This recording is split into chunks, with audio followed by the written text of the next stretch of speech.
Hey guys, welcome back to my channel. My name's Hannah, and in today's video I am going to talk about some different helpful tips that I use to help my scoliosis, and also some things that you need to avoid to help decrease pain and to prevent further injury.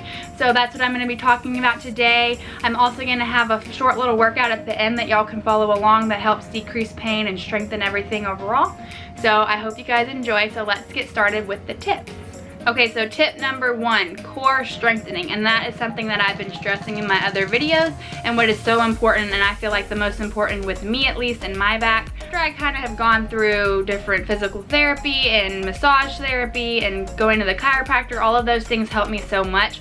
But in order for me to be able to keep it up when I was a full-time student and just working, I wasn't able to go to those people very often, so I had to try to figure something out for myself. So that's when I really started working out my core and my overall body. But when I really focused on things that help strengthen my core, that's when I saw the biggest difference in my back. And I can also tell, like, if I don't work out for a few weeks because I've been busy or just put it off, I see a huge difference. So strengthening your core is so important. But that is tip number 1, so core strengthening. Tip number 2, you want to stay active. You don't want to just be laying or sitting around too much, because then your muscles become even weaker and you will lose that support in your back. Being active is just so important, and that has helped me so much, because if I feel like I've been laying around more, I've been a little bit more lazy, or just haven't been doing as much, I just feel weaker overall, and I just don't have the strength in my back that I usually do. And even if I'm not working out and doing the core workouts that I'm doing, just making sure that you are staying active by just going on a walk or just moving around, doing some type of activity is really great for your muscles and your overall strength, and you just don't want to stay in one position too long. Alright, so tip number 3 that has helped me is really working on my posture. So there are some different exercises and I will make a video on it, but working on just having the right posture is so important, because with me, with scoliosis, sometimes I'm just standing there and I don't realize that I'm not standing in a straight position, because to me that's what straight feels like. After I have really worked on making my posture correct, at first it was difficult, but now I can get into those positions a little bit easier and it's not as painful or not as tough, but it has made a huge difference in how I feel just when I'm standing normal. And a big tip for this is, if at first, if you don't have someone who can tell you kind of how you're standing or what you should do to correct it, using a mirror is a huge plus. So if you have a mirror, you can look at yourself in the mirror and kind of see which way you need to position yourself in order to be straight. All right, tip number 4. For me, this is a huge one. I have always struggled with some dietary allergies, so I have stayed away from gluten and dairy for the most part, but I do notice when I eat those or eat a lot of sugar, I have a lot more pain in my back. And that is because that contributes to more inflammation in your back and more swelling, so that can cause more pain. So that is a huge thing. If you eat a lot of those kind of foods, if you have a lot of pain or just kind of feel achy in your back, you can try to kind of cut back on those and see if it makes a difference, because for me, that is a huge difference. And even the other day, I just tried eating a little bit of ice cream and I just felt a lot more achy the next day and just not myself and not as strong. That's just what has really helped me, so I wanted to share that with you guys. So just try to eat nutritious foods and kind of cut back on the sugar, the wheat or the flour, and the dairy. All of those things can definitely contribute to inflammation, which can cause more pain. Okay, so tip number 5. This is another one. I have recently started doing this a little bit more, but it's breathing exercises. So some people might be affected more with breathing with scoliosis than others. I have some difficulty breathing, but I also have asthma, so I think it's a combination of both. So with this, you just want to just kind of relax. There's some different breathing exercises you can do, and I'll make a video on that as well. But for me, this is great. I just kind of take a few minutes out of the day to just relax. Even if you just lay on your back and just take some deep breaths in and out slowly, and just take 5 minutes to do this, and it just can calm you. And if you're stressed, that can contribute to your back pain. So breathing is just a huge way to kind of relax your body and just cause you to decrease some of that pain. Alright, so some things to avoid, and everyone's different, so some of these might not bother one person versus the other, but for me, these are the things that I avoid to help. One is running or anything super high impact for a long period of time. Some people can run with scoliosis, and that is great, but for me, that is not the case. If I run, I definitely feel a lot more pain in my back, and you want to avoid doing super high impact if that bothers you. It just puts a lot more stress on your muscles, and I just feel a lot more sore and uncomfortable for like a week after if I run. So I avoid that. Another thing to avoid with exercising is keeping your head bent forward too much like this. You want to avoid that. So if you're doing a crunch or something like that, you want to make sure your neck is neutral. You don't want to bend it too forward. So with all exercises, keep your spine in a neutral position, and hopefully that will make it a little bit easier and you'll be less sore.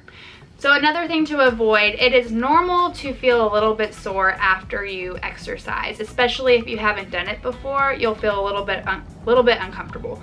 But if you keep doing one exercise and it never gets better as you continue, say you do it for a month or so, but it never gets better and it continues to be just as sore, then I would suggest backing off on it, or talk to your doctor about it or whoever you go to, because that is probably not going to be the best for you, because after a certain amount of time, if you do it consistently, you should feel results and it shouldn't be as sore.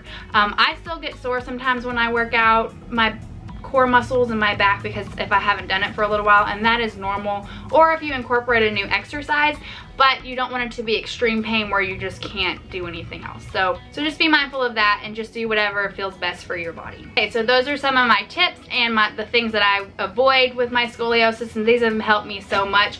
I used to have a lot more pain, and now if I'm very consistent with all the things that I talked about, I don't experience much at all. There's occasional times where if I'm more stressed or I've just been real busy, I'll feel a lot more tension in my back, but if I continue to do these things consistently, it makes a big difference. So I hope they're helpful for you guys. And so now I'm going to show you guys a quick under 10-minute full body workout that you can do. They're all exercises friendly to scoliosis, and if you need to do less reps or sets, that is perfectly fine, whatever is best for you. So I'll talk about each exercise a little bit, and then you can just follow along and do them. So I hope you enjoy. So if you like this video, definitely give it a thumbs up and subscribe and hit that little bell notification so you can be notified every time I post a new video, and I hope you guys have liked this. So now let's go straight into the workout. This exercise is a side crunch. So with this one, you're gonna be on your back, and then you're gonna slightly lift up and go towards one side, then come back down and pull up towards the other side. But with this, make sure you are keeping your head neutral and not bent too forward.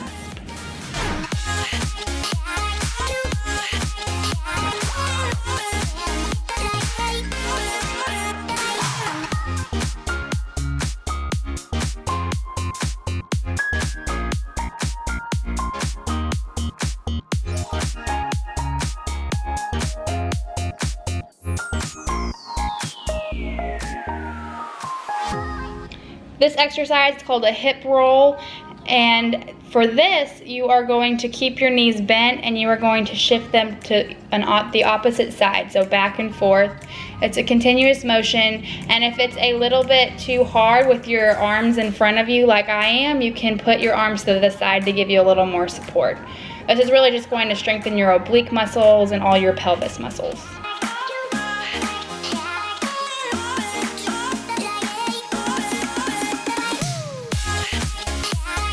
This exercise is a prone shoulder squeeze.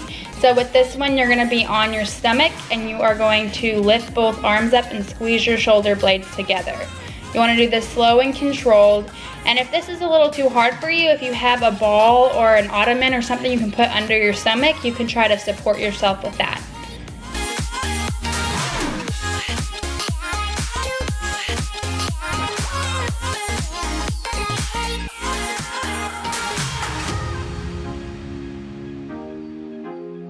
So this exercise is a side crunch, but it's in a standing position. So if you don't have a weight, that's perfectly fine. You can do it without a weight. You could use a water bottle, or you can use any light weights that you have. Mine's a little heavier because that's all I have right now.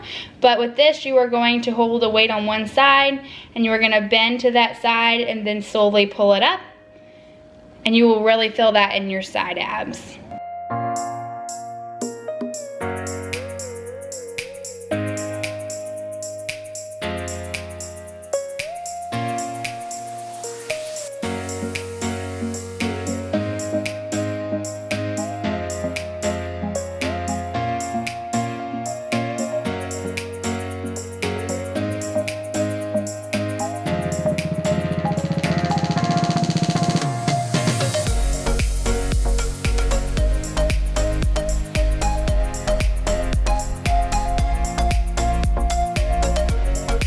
This exercise is a side squat. So with this, you want to keep your core tight the whole time, and you are going to really dig deep into your heel as you go to the side and really move your booty back.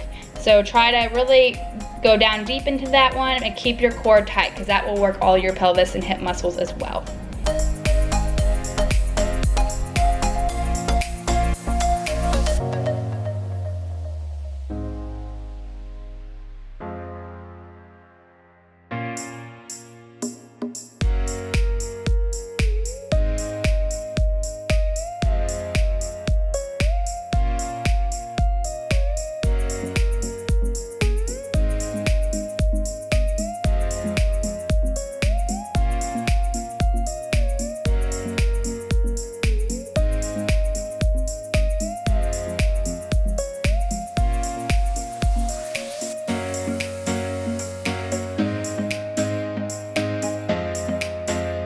Exercise is a plank with a shoulder tap. So this one is working your upper body, pretty much your whole body actually. It's working your core and it's also working your arms. So if this one is a little bit tough, you can get on your knees to do it, but make sure you keep your elbow below your shoulder and you do it slow and controlled. And make sure you're breathing with this one.